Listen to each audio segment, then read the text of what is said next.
প্রবাস থেকে একটি টাকার মেশিন নষ্ট হয়ে যাওয়ার কারণে তাকে বাংলাদেশে পাঠানো হয়েছে। সেই মেশিনের মা গিয়েছে তাকে ওইখান থেকে গ্রহণ করে আনার জন্য, গিয়েছে তার পরিবারের অন্যান্য সদস্য। তবে যাদের জন্য পরিশ্রম করে গিয়েছিল তারা অনেকেই এখানে আসেনি, কারণ আজ তো সেই টাকার মেশিনটি অকেজো হয়ে গিয়েছে। এখান থেকে আর টাকা ছাপাতে পারবে না, মাসের পর মাস নিজে না খেয়ে পরিবার জন্য আর টাকা পাঠাতেও পারবে না। মা শুধু এয়ারপোর্টের মধ্যে বসে অপেক্ষা করছিল আর বলছিল, এই গাড়িতেই মনে হয় আমার সন্তানটি আসছে, তাই না? আশেপাশের মানুষগুলো বলছিল, না এই গাড়িতে তো আসেনি। তখন মা মৃদু মৃদু কান্নায় বলে, আমি কি আমার সন্তানকে দেখতে পারবো না? শেষবারের মতো আমার সন্তানকে আমি একটু দেখতে চাই। মায়ের এই আর্তনাদ দেখে আশেপাশের মানুষ, ওইখানে থাকা কিছু সাংবাদিকও একরকম কেঁদে দেয়। মায়ের যে ছেলেটি এই পৃথিবী থেকে চলে গিয়েছে, সে দীর্ঘদিন আগে থেকেই একজন প্রবাসী ছিলেন। তার ঘরে রয়েছে ছোট্ট ছোট্ট ফুটফুটে দুইটি সন্তান।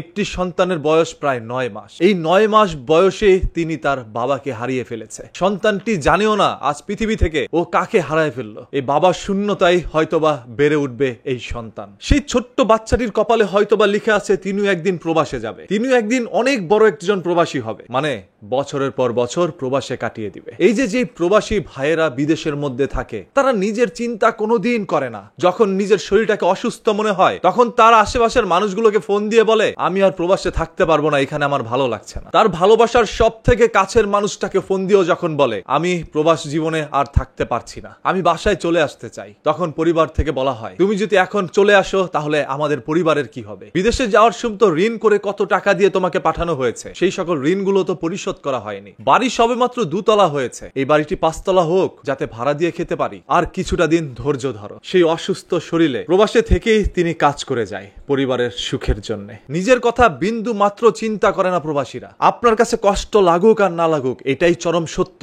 একজন প্রবাসী শুধুমাত্রই একটি টাকার মেশিন। যতদিন টাকা পাঠাতে পারবে ততদিন সবার কাছে ভালো। যেদিন এই মেশিন বন্ধ হয়ে যাবে, সেদিন তাকে শেষ দেখার জন্য মানুষ আসবে না। যেহেতু মা গর্ভে ধরেছিল, সেহেতু মাকে তো আর আটকায় রাখা যায় না। মা তার সন্তানকে দেখার জন্য চলে আসছে। মাকে যদি বলা হইতো তোমার হেঁটে হেঁটে এখান থেকে প্রবাসে যেতে হবে, তোমার 1000-2000 কিলো পাড়ি দিতে হবে, মা তার সন্তানকে শেষ দেখার জন্য 2000 কিলোমিটারও পায়ে হেঁটে যেতে পারবে। তবে অন্য কেউ কি পারবে সেই টাকার মেশিনটি অকেজো হয়ে যাওয়ার পরে তাকে একবার দেখতে যাবে, একবার দেখার জন্য 2000 কিলোমিটার পাড়ি দিবে? আর কেউ পারবে না। পারবে একমাত্র গর্ভধারিণী মা। সেই মায়ে আজ তার সন্তানকে রিসিভ করার জন্য এয়ারপোর্টের মধ্যে চলে আসছে। মায়ের ভিতরের চিৎকার মা প্রকাশ করতে পারছিল না। এই মা ভিতর থেকে এই দুনিয়া থেকে চলে গিয়েছে। হয়তোবা এখন শুধু বেঁচে আছে তার দেহটুকু। পরিবারের তাগিদে একজন মানুষ প্রবাসের মধ্যে গিয়ে বসবাস করে। একজন ছেলে যখন মায়ের কোলে থাকে, তখন ভাতটা পর্যন্ত মায়ের বেড়ে দিতে হয়। গোসল করে চলে আসে, তার জামা কাপড় তার মা ধুয়ে দেয়। ঘুমানোর আগে বিছানাটাও তার মা ঠিক করে দেয়। ঘুম থেকে ওঠার পর সেই বিছানাটা তার মাই ঠিক করে। আর যখন সেই ছেলেটি প্রবাসের মধ্যে জীবন কাটাতে যায়, তখন এই সব কিছু তার নিজেরই করতে হয়। সেই সাথে তার নিজের জীবন বাঁচানোর জন্য কর্মজীবনে পা দিতে হয়। যেই কর্মজীবন মৃত্যুর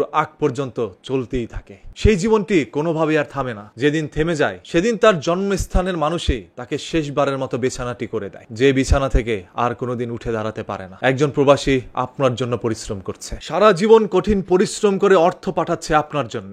বাসায় এসে দেখলো সেই টাকা তার আপন বড় ভাই ভোগ করে ফেলেছে, তার ওয়াইফ ভোগ করে ফেলেছে, তার পরিবার নষ্ট করে ফেলেছে। অর্জিত সম্পদ বলতে কিচ্ছু নাই। বাসায় আসার পরে সে আবারও বেকার অবস্থায় ঘুরে বেড়ায়, বা বাসায় এসেও তার থাকার অবস্থানটুকু হয় না। এরকম গল্পটি কার জীবনের সাথে মিলে যায়, আপনারা একটু কমেন্ট করে জানাবেন। আমি হয়তোবা বলতে একটু কমই বলে ফেলেছি। এর চাইতো ভয়াবহ অবস্থায় বসবাস করছে একজন প্রবাসী। প্রত্যেকটি প্রবাসী ভাইকে মনের অন্তরস্থল থেকে ভালোবাসা জানাই, যাদের জন্য আজ পর্যন্ত আমাদের দেশ বিশ্বের দরবারে মাথা উঁচু করে দাঁড়াতে সক্ষম হয়েছে, যাদের জন্য আমাদের দেশ এখন পর্যন্ত সচল। তবে তারাই আজ অকেজোর পথে। দেশের জন্য তারা কাজ করেছে, তবে দেশ তাদের জন্য কতটুকু করেছে? বাংলাদেশ বিমানবন্দরে নামার সাথে সাথে তাদের সাথে যে দুর্ব্যবহার করা হয়, এটা নিয়ে কেউ কি কোনো প্রতিবাদ করেছে? সকল প্রশ্নের উত্তর আপনার কাছে। আর যে প্রবাসী ভাইটি দুনিয়া ত্যাগ করেছেন, সবাই তার জন্য দোয়া করুন। মহান আল্লাহ তাআলা তাকে যেন বেহেশত নসিব করে।